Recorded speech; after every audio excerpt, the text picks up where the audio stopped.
I would like to present Dr. Daniel Kushner. As he's the chair of all the other papers, he hasn't been able to present himself. He's going to talk to us about Habermas, legitimacy, and the global age. Thank you. I think the problem is that I'm trying to engage here is the democracies have traditionally have seen the executive branch as responsive to demands by the legislative or citizens. Yet it seems that the executive has acquired an increased level of legislative capacities.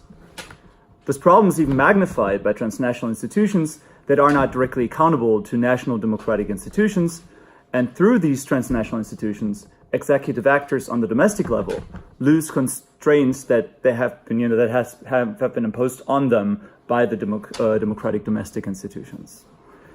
This problem goes largely unanswered in republicanism, albeit in recent years to a lesser degree, because Republican democratic theory has traditionally relied on the nation state to enable political participation and guarantee participation socio-economic foundation. I argue that Habermas's attempt to solve this problem via what could be called a chain of legitimation is insufficient because it does not guarantee actual participatory Republican practices, but delegates competences away from participatory institutions. From a participatory Republican perspective, then, replacing actual participation with Habermas's notion of procedural legitimacy is a principal problem with Habermas's democratic theory, but this is amplified by Habermas's approach to hyper-globalization. The paper then criticizes Habermas's democratic theory as well as his international political theory from an Arendtian perspective. Habermas does not answer the question how we could democratize a globalized world. So, from a participatory Republican perspective, replacing actual participation with procedural legitimacy is the principal problem of Habermas's democratic theory. This paper, then, or my presentation, looks at the transnational dimension of that. But as I stated before, already domestically, Habermas's exclusion of citizens from full participation relies on a fundamental distinction between what Arendt would have called a distinction between government and institutionalized power on the one hand and the citizens on the other. From an Arendtian point of view, Habermas's theory does not enable citizen participation that is prospective and not filtered by political institutions. Instead, political action by the citizens is limited to a arguably rare post hoc challenge. I'm going to do this in 3 steps. So I'm going to first criticize Habermas's concept of legitimacy and what this means for his understanding of democracy. I will then criticize Habermas's I will then criticize this concept, and then we'll look at what this means for global politics. So Habermas does not emphasize democratic participation directly, but instead argues that democratic procedures are functional for the higher goal of legitimacy. Legitimacy here means the, quote, worthiness of a political order of being recognized. Such legitimacy to Habermas is grounded in discourse, and this is a problem for governments, because state administrations can influence public opinion, but they cannot generate meaning, and consequently they cannot utilize discourse to generate legitimacy. This means that legitimacy has to be achieved externally via a legal system. This means that the procedure of generating law matters and has to be legitimate. Legal systems, too, have to be justified via reasons articulated in discourse. So Habermas tries to implement this in Between Facts and Norms, and the appendix of Between Facts and Norms, he tries to implement this by suggesting 2 models. First, the slightly older Siege model, and then the Locke model. I will look at the Siege model first. So in the Siege model, you have basically the public, as he conceptualizes the public as situated in a different locale, metaphorically speaking, than government, parliament, and the administration. The public is outside the systemic core, while government, administration, and parliament are basically the inside of the systemic core. The public, via public debate, is able to create legitimacy, while the administration, parliament, government are not able to do so and have to rely on normative claims that have to be sort of accepted by the public post hoc. The public can challenge that, and in this sense, the political system is besieged, hence the name.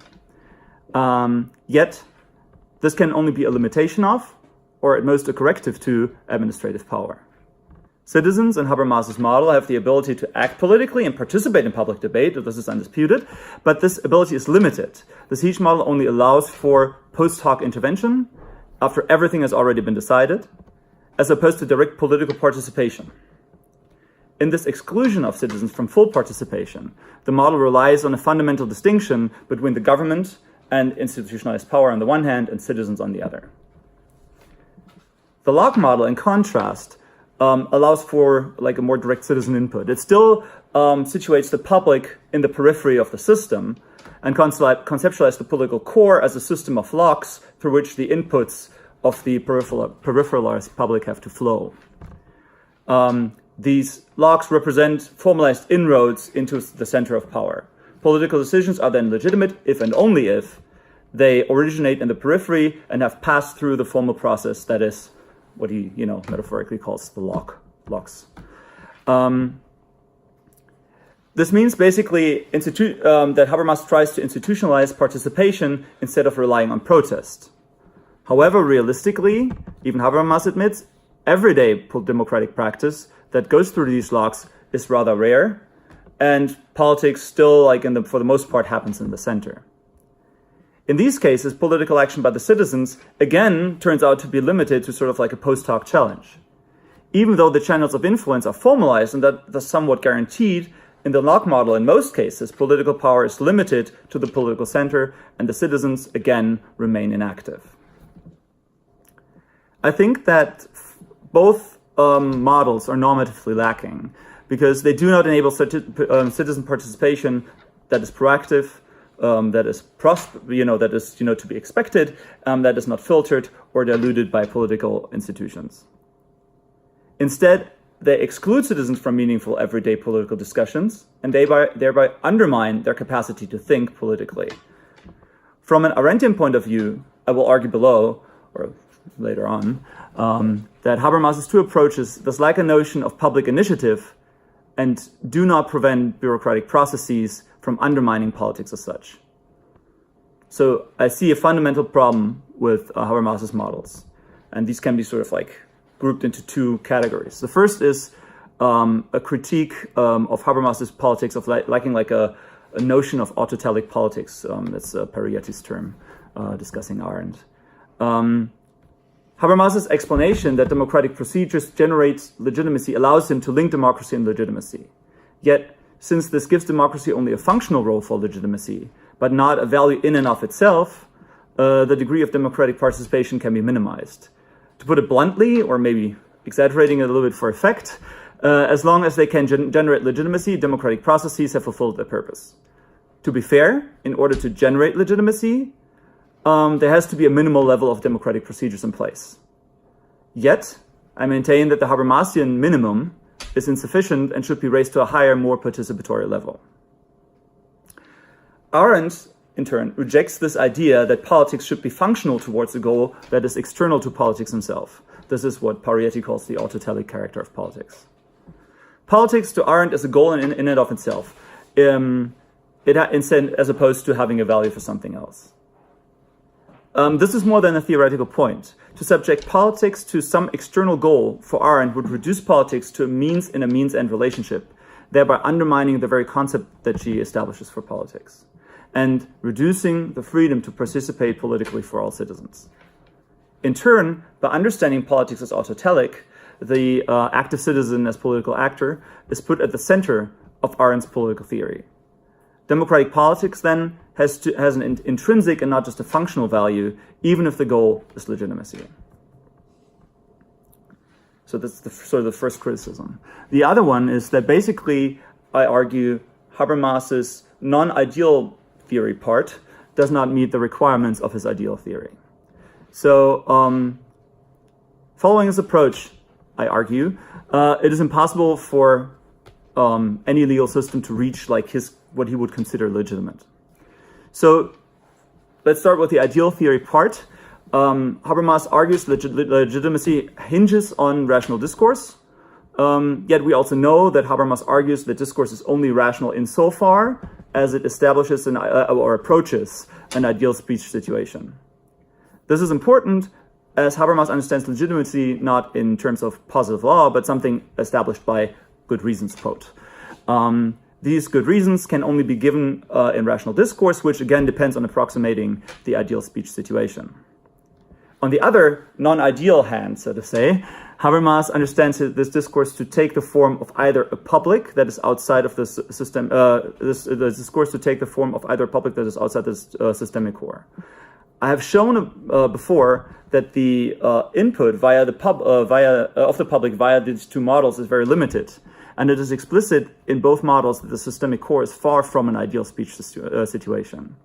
So with the public excluded from central political processes, we can speak of neither an informal situation nor the freedom from domination that in discourse that is required for the ideal speech situation. So the problem here is that these two things really don't come together. I would argue now from an Arendtian standpoint that both problems could be solved if we would understand democratic practices as central and non-instrumental, as argued by Arendt, and that this would require us to raise the floor of what we consider democratic practices. Following Arendt, we should understand democratic politics as the acting and debating among equals, and as opposed to understanding politics as the relationship between, obedience and command, or those inside and outside the political core. Only if citizens themselves, Arendt would argue, are active in a radical sense, that is, if they are involved in decisions that concern them without delegating power to an elite, they could be considered free. This is where Arendt collides with most Republican theory, including Habermas. Instead, for Arendt, all citizens should be equally audience and actor, engaged in both acting and speaking on the one hand, and in perceiving other actors and speakers on the other hand. Public debate does not guarantee for the best argument to win, which is partially like the whole thing about the ideal speech situation, but it does maintain the public space and public politics. From a participatory Republican perspective, replacing actual participation in public debate with procedural legitimacy is thus a principal problem for Habermas's democratic theory. Already in nation-state-based politics, we have not even gone to the global sphere yet, right? So already in nation-state-based politics, Habermas's exclusion of citizens from full participation relies on a fundamental distinction between government and institutionalized power on the one hand and citizens on the other. From an Arendtian point of view, Habermas's theory then does not enable citizen participation that is prospective and not filtered by political institutions. Instead, in Habermas's model of democratic participation, or rather models of democratic participation, political action by the citizens is rather rare and limited to a post hoc challenge. So we should now argue that we should not split theoretical hairs, and that, at least Habermas's political theory of legitimation in the process also called for a representative democracy. Yet Habermas proposes a constitutionalization of international relations that extends his model of political participation into transnational politics. It extends the very model in which the general public stays outside the decision-making process and only serves as sort of like an external input to formalize politics. Because Habermas bases his theory of international politics, or rather transnational politics, on his domestic model, this also magnifies the problems. Habermas's approach to transnational politics basically means that decision-making processes and international negotiations should be made transparent. They should incorporate feedback loops, and I'll explain that in a second, from the citizens inside the nation states. And this sort of establishes legitimacy chains, and I'll explain those too, but not a meaningful concept of transnational democracy. And Habermas says that this is not his goal, to establish a transnational theory, or the theory of transnational democracy. So, again, the role of the public remains largely one that reflects from the outside rather than participates in decisions from the inside. International politics remains the domain of professional elites selected via a formally democratic process.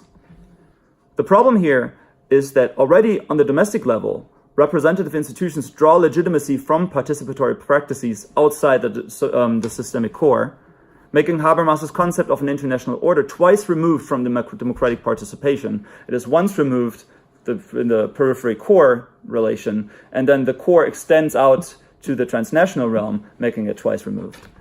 And And this strains the legitimacy of the whole enterprise. So the challenge here is that we're facing growing international or transnational institutions that, without doubt, hold huge benefits for global politics. But they also threaten to magnify the separation of rulers and ruled that aren't already criticized on the domestic level. It is problematic because those transnational institutions acquire state-like properties with increasing executive powers, but the nation-state citizens are absent in these institutions.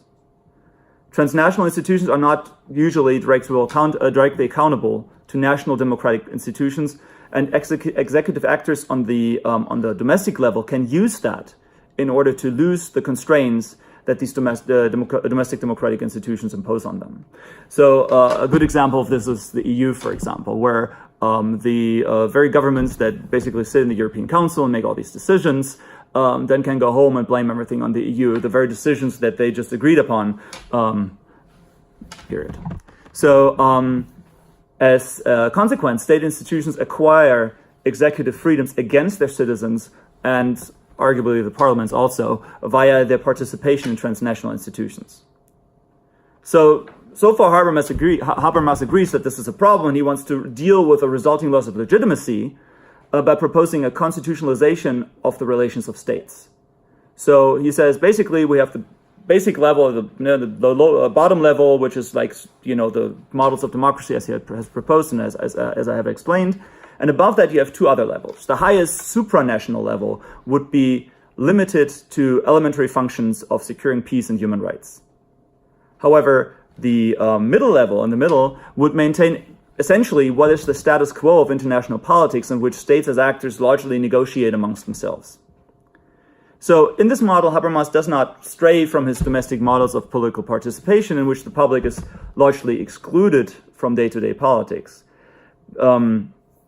Because basically what he calls for is that decision-making processes have to be transparent, and they have to incorporate feedback loops from the citizens. But he does not want to politicize or even democratize international politics. He suggests that instead international politics needs to draw legitimacy from the national democratic processes rather than enable political participation. And this is what you could call a legitimacy chain.